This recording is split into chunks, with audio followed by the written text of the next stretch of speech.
Hey everybody, आज का lecture हमारा होगा कम्युनिकेशन थ्योरीज पर। Communication theories. कम्युनिकेशन थ्योरीज आपकी दो टाइप की होती हैं। दो टाइप कहें या हम परसेप्शंस कहना ज़्यादा सही होगा। दो परसेप्शंस की होती हैं। पहला परसेप्शन इसका होता है that is Eastern traditional communication theory, या इसको हम कह सकते हैं ईस्टर्न ट्रेडिशनल परसेप्शन। ओके, दूसरा जो टाइप है या परसेप्शन है that is western traditional perception.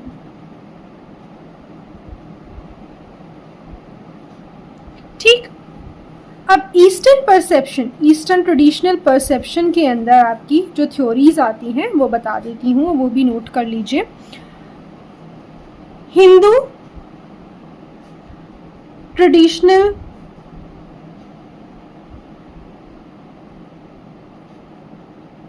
Model, Buddhist traditional model और इस्लामिक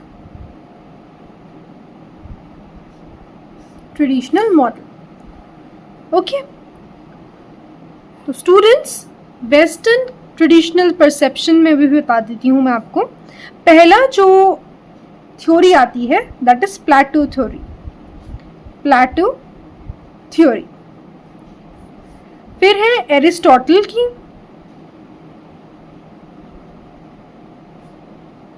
थ्योरी। फिर आती है डी लासवेल थ्योरी। फिर Shannon Weaver model, Shannon Weaver model. फिर हम बात करेंगे Berlo's model. Next is your helix theory.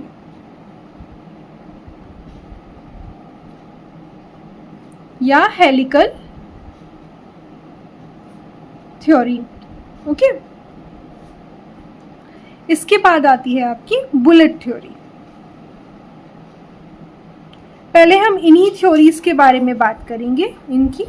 ठीक, और मैं आपको कुछ थ्योरीज के बारे में एक छोटा सा ओवरव्यू दे देती हूँ। आपका हिंदू ट्रेडिशनल मॉडल में आप पढ़ेंगे साधारणीकरण के बारे में।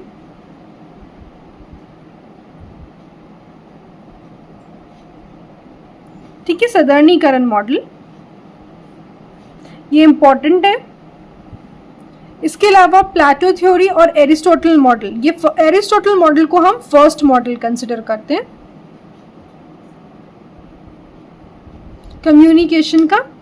ठीक, शैनन वीवर मॉडल को हम मदर बोलते हैं, mother of all models, mother of all models, sorry model. ठीक, बर्लोस मॉडल में आता है स्मैकर मॉडल। और बुलेट थ्योरी ये भी इंपॉर्टेंट है। तो चलिए स्टार्ट करते हैं। पहले मैं आपको पढ़ाऊंगी ईस्टर्न ट्रेडिशनल परसेप्शन, फिर हम आगे चलेंगे। तो eastern model of communication perception में सबसे पहले हम पढ़ेंगे हिंदू ट्रेडिशनल मॉडल के बारे में। हिंदू ट्रेडिशनल परसेप्शन मॉडल, जिसके अंदर हमने क्या अभी बात करी थी, क्या आता है, साधारणीकरण। साधारणीकरण।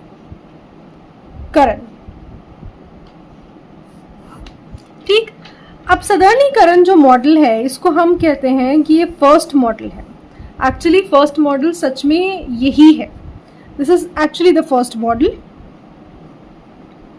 ऑफ कम्युनिकेशन, आपकी कम्युनिकेशन का सबसे पहला मॉडल सदर्णीकरण है। रीजन बीइंग ये 500 BC से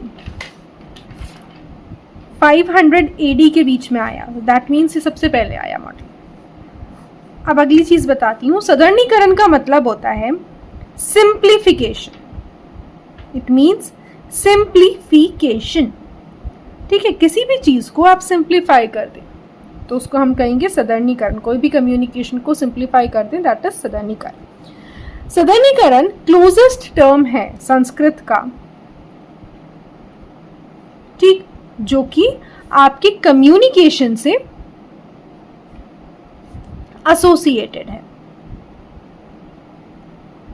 इसके अलावा सदर्णीकरण आपको भरत मुनि ने दिया था, भरत मुनि। अब ये भरत मुनि कौन है? भरत मुनि इंडिया के, ठीक है, थिएटिकल एक्सपर्ट है, म्यूजिक एक्सपर्ट है, ठीक है, थिएटर, म्यूजिक कोलॉजिस्ट,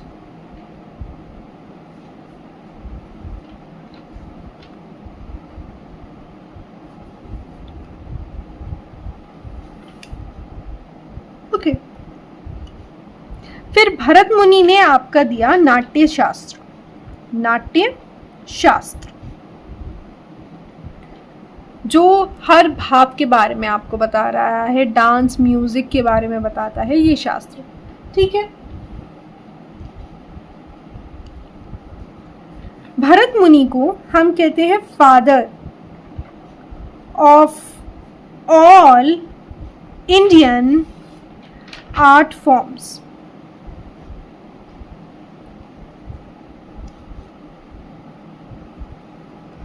भरत मुनि ने ही टर्म सदर्णीकरण को कॉइन किया, कॉइंड टर्म सदर्णीकरण। अब ये जो मैंने पॉइंट बताया है ये इंपॉर्टेंट है, ये आपके नेट में भी आ चुका है ये क्वेश्चन कि किसने टर्म कॉइन करा था सदर्णीकरण, तो आपका आंसर है भरत मुनि, ठीक। सदर्णीकरण को दूसरी चीज जो आप नोट करें, पहले हम जान लेते हैं सदर्णीकरण का कॉन्सेप्ट क्या है। सो सदर्णीकरण का कॉन्सेप्ट है विराट पुरुष के ऊपर ये बेस्ड है, विराट पुरुष। जब मैं कहती हूं विराट पुरुष, that means cosmic man, cosmic man, ठीक है। फिर ये बात करते हैं कि सदर्णीकरण, ठीक है, आपका सदर्णीकरण जो है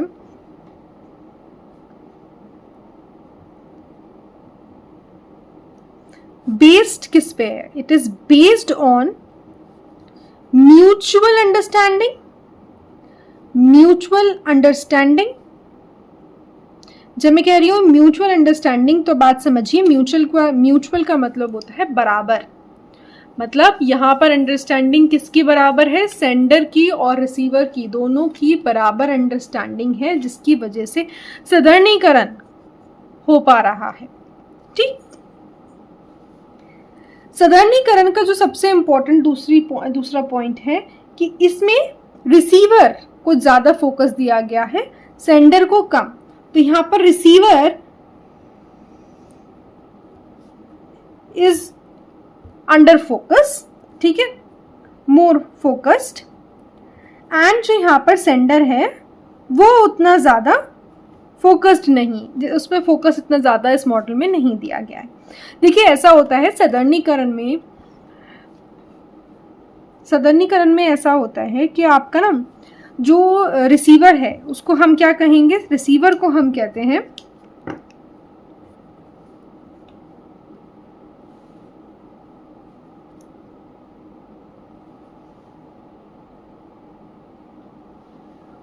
सहारी दयाज, सहारी दयाज। इनके पास एक इनबिल्ट, ठीक है, एक एबिलिटी होती है, they have ability to understand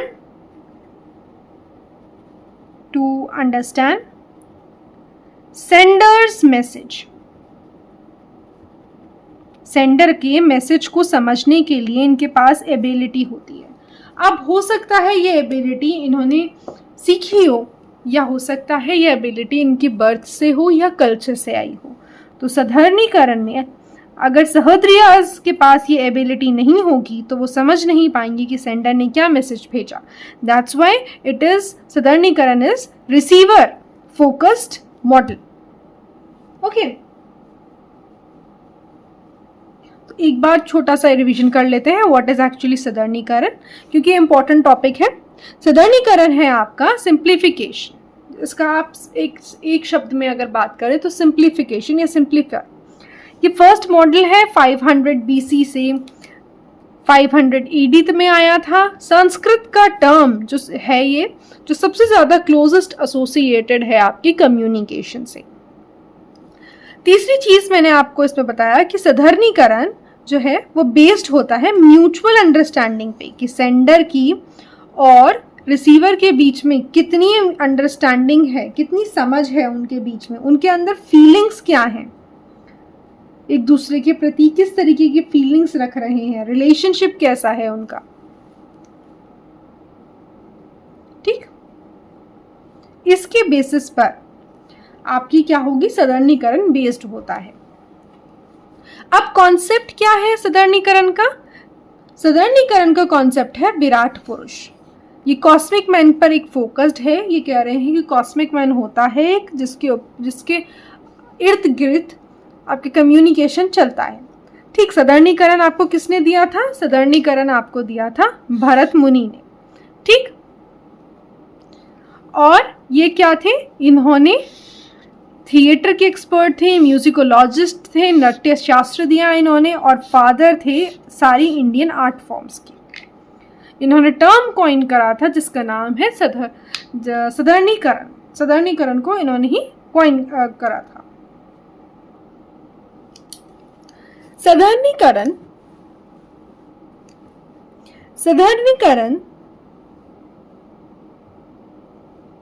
जो भरत मुनि ने दिया था, भरत मुनि ने इसमें कहा कि आपका जो कम्युनिकेशन है दैट इज कंपोज्ड ऑफ स्थायी भाव। स्थायी भाव मतलब परमानेंट मूड्स। ठीक है, परमानेंट मूड्स आपके, ये परमानेंट मूड्स आपके 9 होते हैं, जिसके अंदर आपका क्या आता है? जिसके अंदर आपका आता है भयानक, दैट इज एंगर आता है आपका। दूसरा है वीर, ब्रेवरी, हीरोइज्म आपका। हर्ष, हास्य। फिर दीन, मैं लिख देती हूं ताकि आप लोग इजीली नोट कर सकें। भयानक, which is known as anger. फिर आपका आता है वीर, दैट मीन्स ब्रेवरी।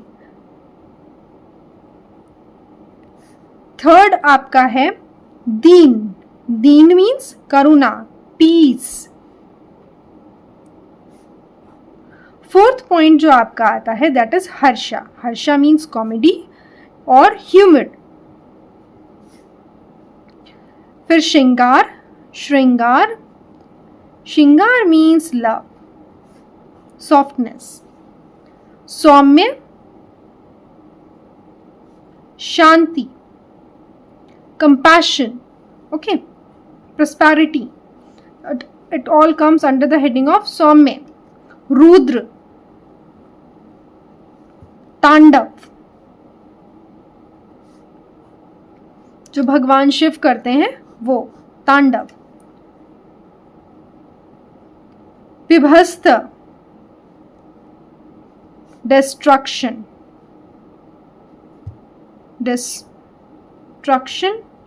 और डिस्गस्ट।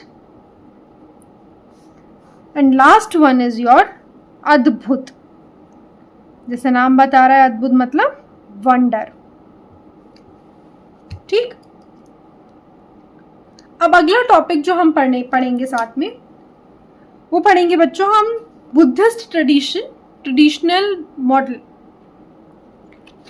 ठीक,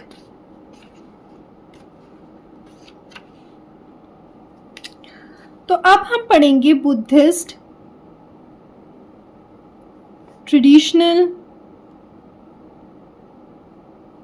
मॉडल।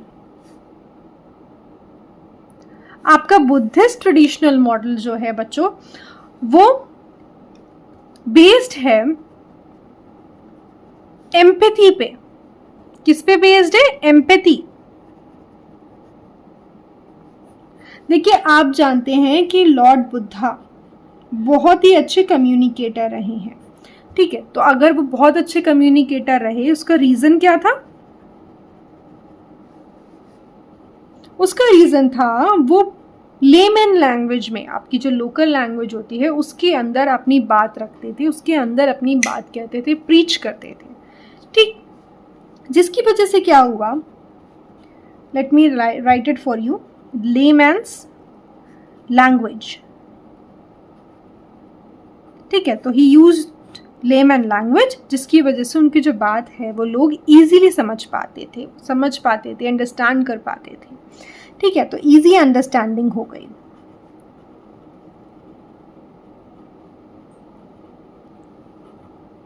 ठीक। आपका जो बुद्धिस्ट ट्रेडिशनल मॉडल है, ये बेस्ड था किस पर? एम्पैथी पर। और यहाँ पर हमने बात करी लॉर्ड बुद्धा एक्सीलेंट कम्युनिकेटर क्यों थे? क्योंकि वो लेमैन लैंग्वेज यूज करते थे, इजी अंडरस्टैंडिंग रहती थी। उन्होंने इंट्रा कम्युनिकेशन और इंटर कम्युनिकेशन दोनों पर फोकस करा। उन्होंने कहा दोनों ही बहुत ज़्यादा ज़रूरी हैं, मतलब हमें सोशल होना भी ज़रूरी है, जितना हमें अंदर से कॉन्शियस होना ज़रूरी है उतना ही हमें बाहर भी एक्टिव होना ज़रूरी है, ठीक है। तो इंटर और इंट्रा कम्युनिकेशन में भी उन्होंने emphasised on intra and inter communication also, ठीक है। यहाँ पर भी ये भी रिसीवर बेस्ड था, रिसीवर बेस्ड मॉडल, ठीक। और उन्होंने क्या कहा? उन्होंने कहा कि communication is an interactive process, एक इंटरैक्टिव प्रोसेस है जिसमें दोनों ही पार्टिसिपेट कर रहे हैं, और सिमेट्रिकल प्रोसेस है। कैसा प्रोसेस है? सिमेट्रिकल। सिमेट्री होती है रिसीवर और सेंडर की कम्युनिकेशन के बीच में, उनके बीच में उनका जो रिलेशन होता है वो सिमेट्रिकल रिलेशन होता है।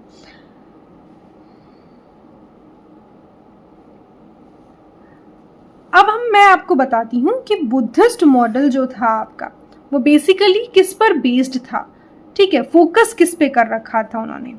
फोकस्ड ऑन, पहली चीज उन्होंने सेंसिटिविटी के ऊपर फोकस करा। सेंसिटिविटी किसके ऊपर? सेंसिटिविटी ऑफ लैंग्वेज यूसेज, मतलब आपको बहुत संभल कर अपनी लैंग्वेज का इस्तेमाल करना चाहिए ताकि आप दूसरे से कनेक्ट कर पाओ और उसको हर्ट भी ना करो। फिर उन्होंने बात करी ट्रुथफुलनेस के बारे में, ट्रुथफुलनेस के बारे में। आप जो भी कहें वो सच कहें, कम्युनिकेशन के अंदर अपना ट्रुथफुलनेस लेकर आए, सच कहें, ऑनेस्ट रहें, ठीक है। तो ट्रुथफुलनेस। दूसरी चीज उन्होंने जो कही, सिमेट्री के बारे में उन्होंने बोला। सिमेट्री मीन्स कम्युनिकेशन में एक सिमेट्री होनी चाहिए, एक रिलेशन जो सेंडर और रिसीवर का रिलेशन है वो उसमें सिमेट्री होनी चाहिए एक रिलेशनशिप में। दूसरी चीज उन्होंने कहा कि क्लैरिटी होनी चाहिए, क्लैरिटी, या जैसे मैं कहूँगी क्लैरिफिकेशन रहना चाहिए, जस्टिफिकेशन भी रहना चाहिए किसी भी कम्युनिकेशन के अंदर। क्लैरिटी और जस्टिफिकेशन प्रॉपर होना चाहिए एक कम्युनिकेशन के अंदर। तो ये किसकी बात थी? ये थी लॉर्ड बुद्धा की, ठीक। अब बात करते हैं Islamic traditional model. Islamic traditional model, देखिए इस्लामिक ट्रेडिशनल मॉडल में ज़्यादा कुछ नहीं है। सबसे पहले जो उन्होंने बात करी वो ये वाली बात पर फोकस करा है कि अल्लाह ने सारी चीज़ें जो भी ये कम्युनिकेशन दिया है इस्लामिक। अब हम पढ़ते हैं इस्लामिक ट्रेडिशनल मॉडल के बारे में। इसमें ज़्यादा कुछ नहीं है पढ़ने के लिए, बस एक बेसिक चीज़ है, दैट इज़ कि अल्लाह ने सबको, इंसान को बनाया, एंड उनका बेसिक फंक्शन है कम्युनिकेशन और उसको अंडरस्टैंड करना। और कुछ भी हम आगे फॉरवर्ड करें, अगर अपनी कोई भी बात सुने और उसको फॉरवर्ड करें तो एक बार कंफर्म कर लें। सबसे इम्पोर्टेंट चीज़ जो इसमें आती है दैट इज फर्स्ट खालिफ अबू बाकर, इन्होंने ऑर्डर दिया फॉर कुरान कंपाइलेशन। ठीक, और दूसरी चीज क्या बात हुई, आदान। एक टर्म है यहां पर आदान, जिसको हम कहते हैं टूल ऑफ ओरल कम्युनिकेशन। आदान क्या है, टूल ऑफ ओरल कम्युनिकेशन। ये दोनों ही पॉइंट्स इंपॉर्टेंट हैं क्योंकि ये नेट में आपके आ चुके हैं। ठीक, तो नोट कर लीजिएगा। अगले लेक्चर में हम पढ़ेंगे western perception of communication model. तो आप लोग ये वाली वीडियो